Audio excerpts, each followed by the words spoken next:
Гласот на Америка на македонски. Преку една деценија вашиот прозорец кон САД. А сега, директно од студиото во Вашингтон. Добро вечер. Ова е ТВ журналот Newsflash на Гласот на Америка на македонски. Со вас во оваа емисија ќе биде Јане Бојаджиевски. Републиканскиот председателски претендент Мит Ромни се очекува да го зголеми воството врз неговиот ривал Рик Санторум во трката за обезбедување партиска номинација на денешните прелиминарни избори во сојузната држава Илинојс. Пакистан бара извинување од САД и НАТО за воздушните напади од лани, кога од пријателски оган загинаа 24 пакистански војници. На почеток, преглед на вестите. Американскиот републикански председателски претендент Мит Ромни се надева да го зголеми воството пред ривалот Рик Санторум по денешните прелиминарни избори во сојузната држава Илинојс. Анкетите покажуваат предност на Ромни од 15 поени, а во залог се 69 делегатски гласови. Поранешниот гувернер од Масачусетс веќе освои 521 делегат, додека Санторум има 253. За обезбедување партиска номинација на Републиканската партија се потребни 1144 делегати. Русија најави дека ќе поддржи резолуцијата на Советот за безбедност на Обединетите нации со која се поддржува мировниот план за Сирија на специјалниот пратеник Кофи Анан. Но министерот за надворешни работи Сергеј Лавров рече дека Советот за безбедност треба да го разгледа предлогот како база за понатамошна работа на Анан за решавање на кризата, а не како ултиматум.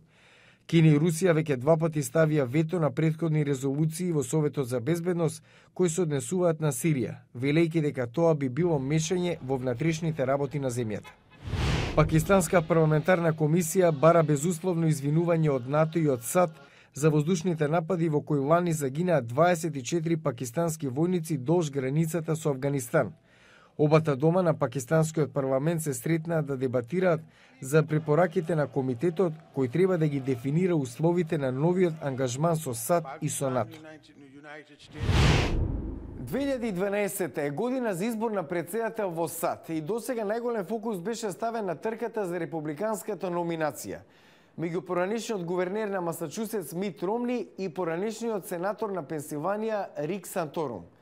Но, како што ќе видиме од следниот прилог, председателот Обама има големи предизвици пред себе, додека се подготвува за реизборниот надпревар во ноември. Мит Ромни води во републиканската трка пред Рик Санторум и веројатно ќе го пренесе својот фокус на председателот Обама колку што е можно побрзо. Тој кажа, ако не го промени курсот за 3 години, нема да очекува втор мандат. Сите овде ние сме сведоци. Сите сме сведоци.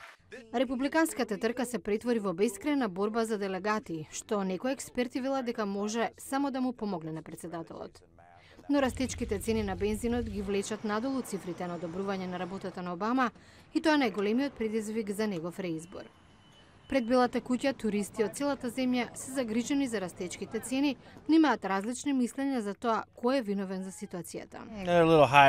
Повисоки се во моментов. Јас возев до овде, ме погоди малку по джебот. Јас да сум председател, ќе мислев дека треба нешто да сторам. Мора да има нешто да се направи во врска со бензинот. Мислам дека има врска со Иран и Израел. Сите овде шпекулираат за тоа. Не мислам дека Обама има личен удел во тоа. Председателот Обама вели дека републиканците го користат прашањето со бензинот за политички напади.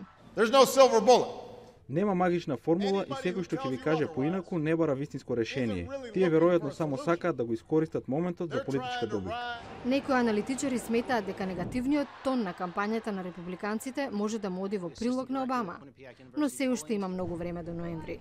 На новите истражувања на јавното мислење покажуваат тесна можна трка меѓу Обама и Мит Ромни, доколку овој ја добија номинацијата. Филмска верзија на популарната серија на новели Сузан Колинс, The Hunger Games, месецов се отвара во американските киносали.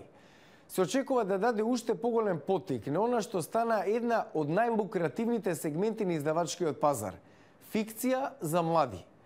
Додека глобалната продажба на книги е опадната 5%.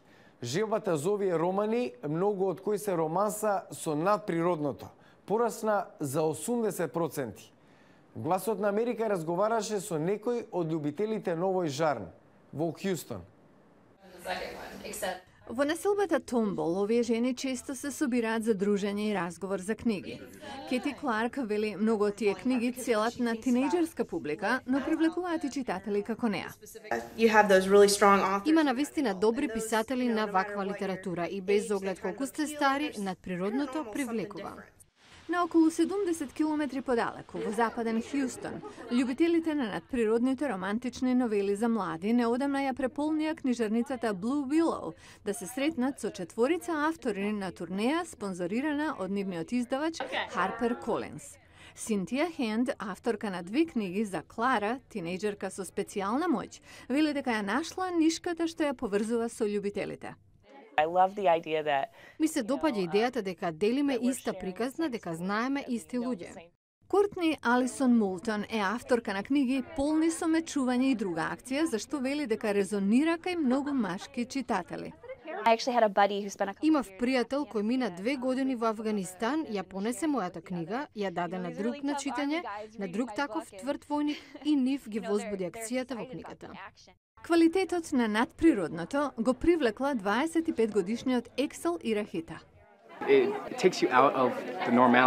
Ве вади од нормалноста на вашиот живот, од рутината и кој не сака да се чувствува специјален.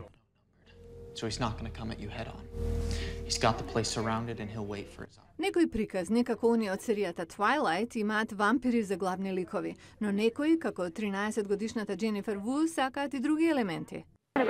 Сакам мистерија и неизвестност и малку убиство.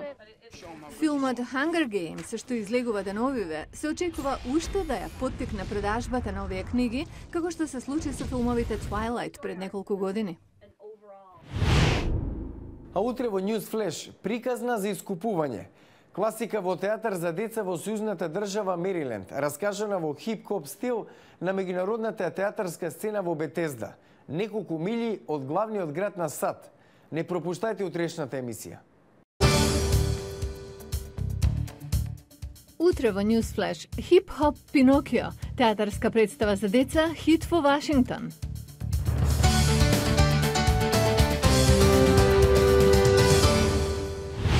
Го гледавте News Flash на гласот на Америка на македонски. Јас сум Јане Боаджиевски од студиото во Вашингтон. За најнови содржини посетете и нашата веб страница glasnaamerika.com. Пријатна вечер. Се гледаме утре.